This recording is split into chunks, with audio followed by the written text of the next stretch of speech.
The Prophet by Kahlil Gibran.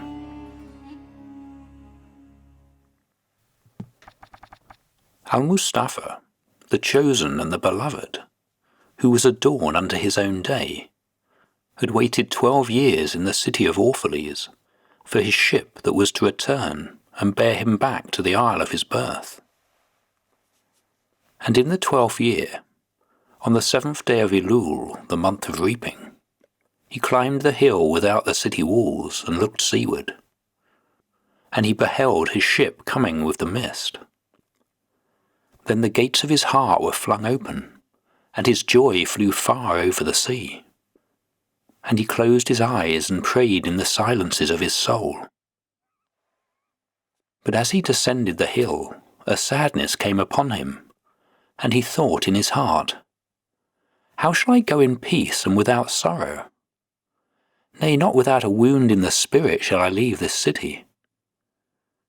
Long were the days of pain I have spent within its walls, and long were the nights of aloneness.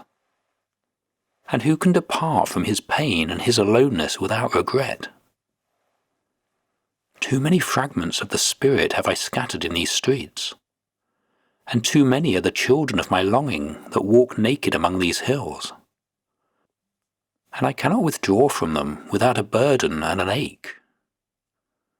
It is not a garment I cast off this day, but a skin that I tear with my own hands. Nor is it a thought I leave behind me, but a heart made sweet with hunger and with thirst. Yet I cannot tarry longer.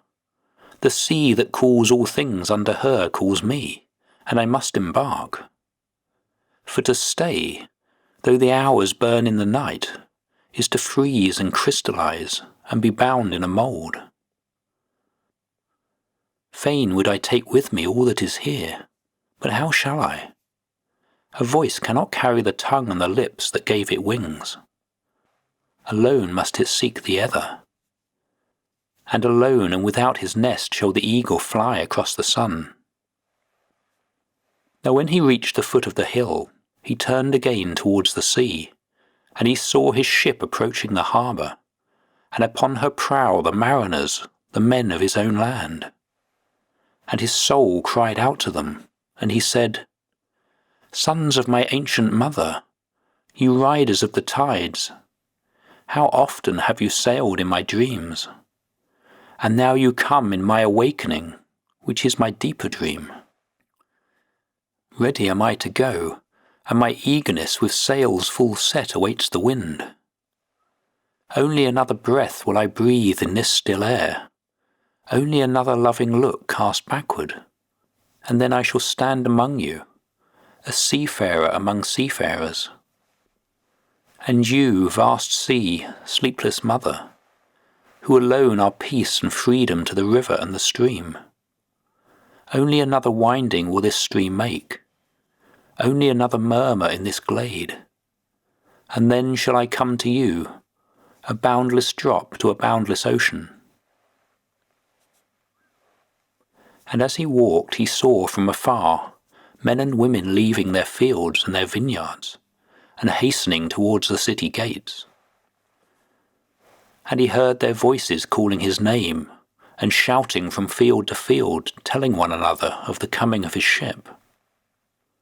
And he said to himself, "Shall the day of parting be the day of gathering?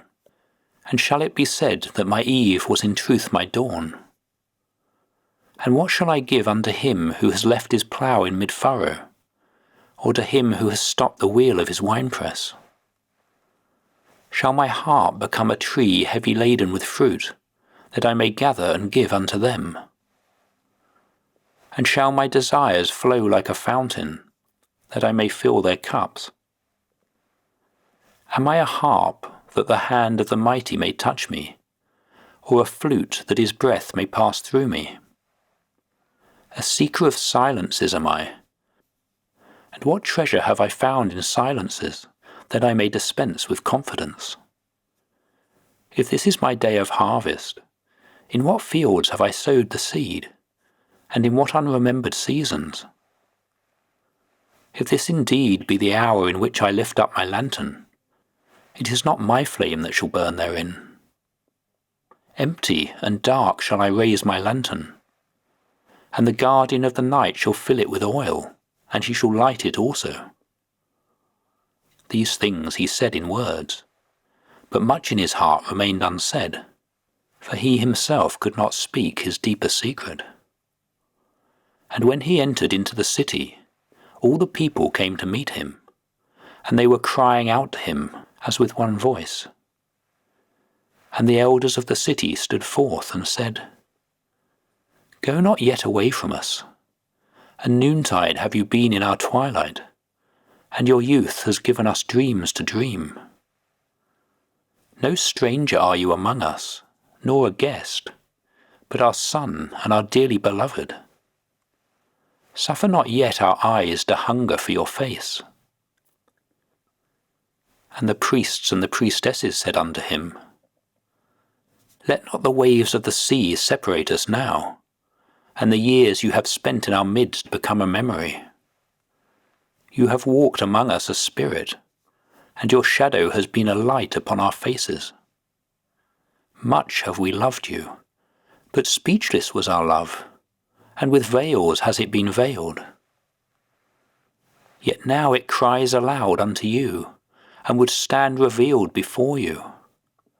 And ever has it been that love knows not its own depth until the hour of separation. And others came also and entreated him, but he answered them not.